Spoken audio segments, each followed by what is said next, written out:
Good morning all of you. जैसा कि per day हम लोग किसी न किसी टॉपिक पे वीडियो के माध्यम से एक दूसरे से बात करते हैं और एक नए टॉपिक के साथ हम आते हैं, आपको कुछ म्यूजिक से रिलेटेड नई बातें बताते हैं। आज हम जिस टॉपिक पे बात करने जा रहे हैं बहुत ही इंपॉर्टेंट टॉपिक है। उस टॉपिक का नाम है निबद्ध गान और अनिबद्ध गान। गान क्या होता है ये तो आप समझते हैं। गान का अर्थ है गाना, गीत को गाना ही गान है। अब हम निबद्ध गान के बारे में आप लोगों को बताएंगे। निबद्ध शब्द से ही यह प्रतीत होता है कि वह गान जो कि लय और ताल के बीच बंधा हुआ हो, अर्थात गान की वह श्रेणी जिसमें लय और ताल दोनों का ध्यान रखा जाता है या फिर दोनों के पैरामीटर के बेस पे ही हम उस गान को गाते हैं, वह निबद्ध गान की श्रेणी में आता है। जैसे हम कोई भी राग गा रहे हैं तो जब हम राग गाते हैं तो वह किसी न किसी ताल के ऊपर बेस्ड होता है। रूपक पे हो, कहरवा पे हो, तीन ताल पे हो, झप ताल पे हो, एक ताल पे हो, एनीथिंग, किसी भी ताल पे। लेकिन जब हम राग गाएंगे तो वह बिना ताल के नहीं गाएंगे, उसमें लय और ताल दोनों का होना अति आवश्यक है। अर्थात हम कह सकते हैं कि जो राग होता है वह निबद्ध गान की श्रेणी में आता है।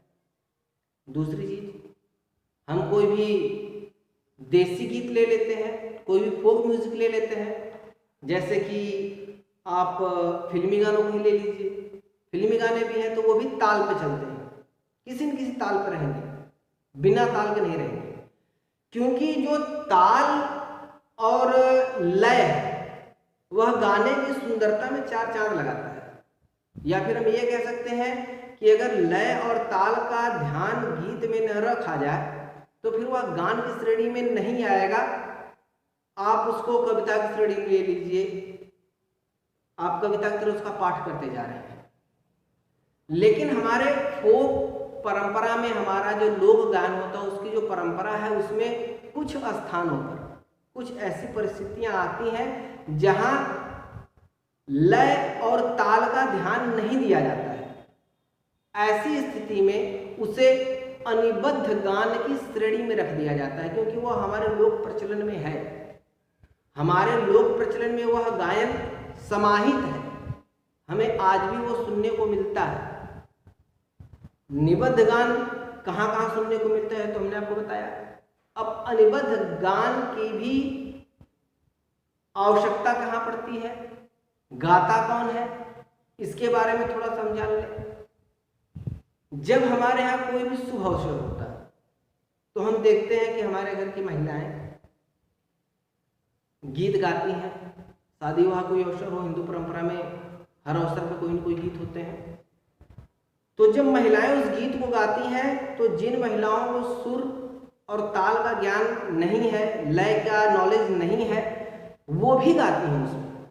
और जब वहाँ पे ध्यान दिया जाता है तो हम यह पाते हैं कि ताल और लय से वो बिल्कुल हटी हुई है, किंतु वह गा रही है, वह एक लोक चलन है और उस लोक चलन में वह मान्य है।